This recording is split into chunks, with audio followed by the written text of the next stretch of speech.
আজকে রবি দাদুর জন্মদিন, তাই আমি রবি দাদুকে অনেক অনেক প্রণাম জানাই। আজকে তো মাদার্স ডে, তাই আমি আজকে কবিতা বলতে এসেছি। কবিতার নাম ব্যাকুল, লিখেছে কবিগুরু রবীন্দ্রনাথ ঠাকুর।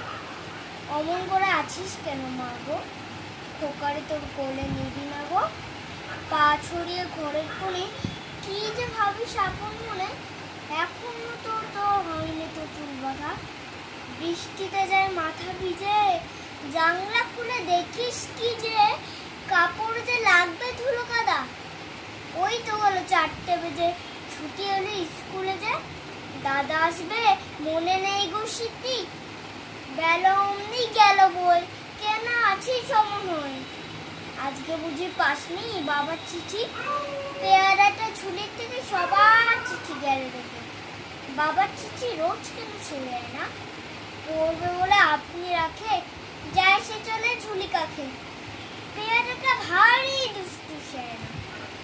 মা গো মা, তুই আমার কথা শোন, ভাবিস নে অমন সারাক্ষণ। কালকে যখন হাটের বারে বাজার করতে যাবে পারে, কাগজ গরম আনতে বলিস ঝিকে। দেখো ভুল করবো না কোনো, কক্ষ থেকে মূর্ধন্য না।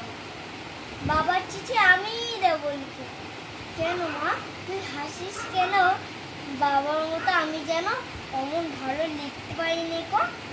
লাইন কেটে মোটা মোটা, বড় বড় গোটা গোটা লিখবো যখন তখন তুমি দেখো। চিঠি লেখা হলে পরে বাবার মতো বুদ্ধি করে ভাবছো দেবো ঝুলির মধ্যে ফেলে, কখনো না, আপনি নিয়ে যাব তোমার পড়িয়ে দেব। ভালো চিঠি দেয় না ওরা। Thank you.